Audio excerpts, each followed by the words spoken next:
Hello दोस्तों, आज हम जा रहे हैं जोधपुर से लगभग 20 किलोमीटर दूर दहीसर गांव में।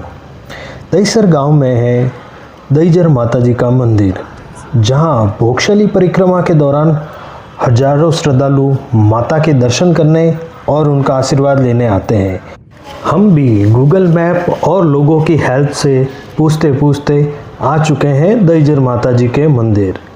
दहीजर माता जी के मंदिर की एक खास पहचान है यहाँ की रहस्यमयी गुफाएं। स्थानीय लोगों के बीच इन गुफाओं को लेकर कई रोचक मान्यताएं प्रचलित है। तो चलिए चल के दर्शन करते हैं माता जी के और उसके बाद में चलते हैं उन रहस्यमयी गुफाओं के अंदर। मंदिर में प्रवेश करते ही सबसे पहले दर्शन हुए श्री राम भक्त हनुमान जी के। यहाँ हनुमान जी शयन मुद्रा में है। जनरली हम लोगों ने हनुमान जी को बैठे हुए या खड़ी हुई मुद्रा में देखा होगा, लेकिन यहाँ हनुमान जी है शयन मुद्रा में। ऐसा माना जाता है कि हनुमान जी की यह प्रतिमा स्वयं ही पहाड़ी पर उभर कर आ गई थी और तब से यह प्रतिमा यथावत स्थिति में ही है। इसी पहाड़ी के अंदर उभरी हुई इस हनुमान जी की प्रतिमा के ऊपर श्रृंगार वगैरह करके हनुमान जी को उस स्वरूप में तैयार किया गया है। हनुमान जी को प्रणाम करके जब हम थोड़ा आगे बढ़े, यहाँ पर दर्शन हुए बाबा भोलेनाथ के। बाबा के दर्शन करने के बाद और कुछ देर पहाड़ियों को निहारने के बाद अब हम लोग दर्शन कर रहे हैं माता रानी के। माता रानी के ठीक सामने विराजमान है उनका वाहन सिंह, दाईं ओर विराजमान है श्री गणेश जी महाराज और बाईं ओर विराजमान है भैरव जी महाराज। माता जी का गर्भगृह आज भी पहाड़ी के अंदर ही है।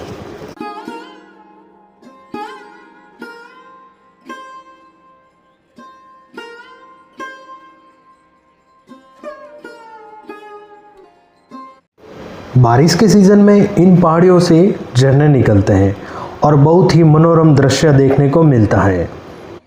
भोगशली परिक्रमा के दौरान श्रद्धालु एक रात्रि यहीं पड़ाव करते हैं। तो चलिए अब चलते हैं उन प्राकृतिक रहस्यमयी गुफाओं की भूलभुलैया के अंदर। यह है गुफा का मुख्य द्वार। ऐसा माना जाता है कि इन गुफाओं में जो भी जाता है वो इन गुफाओं की भूलभुलैया में फंस जाता है। इसी कारण आम जनता की सुरक्षा को देखते हुए इन गुफाओं के मुख्य द्वार पर लॉक लगा रहता है। गुफा के मुख्य द्वार पर चमगादड़ों ने हमारा स्वागत किया और सच बताऊं, एक बार तो डर के हम लोग पीछे ही हट गए। फिर माता रानी का नाम लेके हम लोग आगे बढ़े और चमगादड़ साड़े अंदर चले गए। डरते डरते जय माता दी बोलते हुए फाइनली हम लोग गुफा के अंदर उतर ही आए। गुफा में सर्वप्रथम दर्शन हुए गणेश जी महाराज के।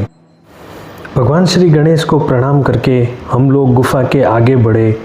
जैसे जैसे हम गुफा में आगे बढ़ रहे थे, अंधेरा बहुत ज़्यादा था। हम 2 कदम आगे बढ़ाते और चमगादड़ हमें वापस 4 कदम पीछे ला रहे थे। इन गुफाओं की भूलभुलैया यहीं से शुरुआत हो जाती है। ऐसा माना जाता है कि बहुत से विशेषज्ञ न्यूज़ चैनल वाले आए और इन गुफाओं का पता लगाने का कोशिश किया, लेकिन इन गुफाओं का कोई छोर आज तक ढूंढ नहीं पाया। यहाँ है बाबा भोलेनाथ का मंदिर। दोस्तों, लोक कथाओं के अनुसार इन प्राचीन गुफाओं का संबंध रामायण काल से है। माना जाता है कि लंकापति रावण जब मंदोदरी के साथ विवाह करने के लिए बारात लेकर आया था, तब उसकी विशाल गुप्त सेना इसी गुफा मार्ग से होकर गुजरी थी। इन प्राकृतिक गुफाओं में है माता जी की चौकी, जहाँ माता रानी विराजमान है। इन गुफाओं की हाइट बहुत कम है। कई बार सर फुटवाने के बाद फाइनली हम लोग आ पहुँचे माता जी के दरबार में। इन गुफाओं की एक विशेषता यह थी कि ये गुफाएं बहुत ठंडी है, लेकिन चमगादड़ों की आवाज़ के कारण और अपने डर के कारण हम लोग पसीने से तरबतर हो गए। दोस्तों, कहते हैं ना, रास्ता जितना मुश्किल होता है मंजिल उतनी ही प्यारी लगती है, और आज ये हमें फील हो रहा था।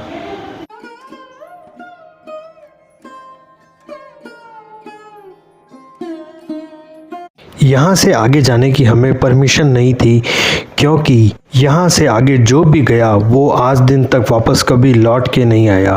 किधर से आए थे अपन? हम भी वापस माताजी की चौकी से लेके गुफा के मुख्य द्वार तक लगी हुई इन लाइट्स के सहारे दबे पांव वापस लौट आए।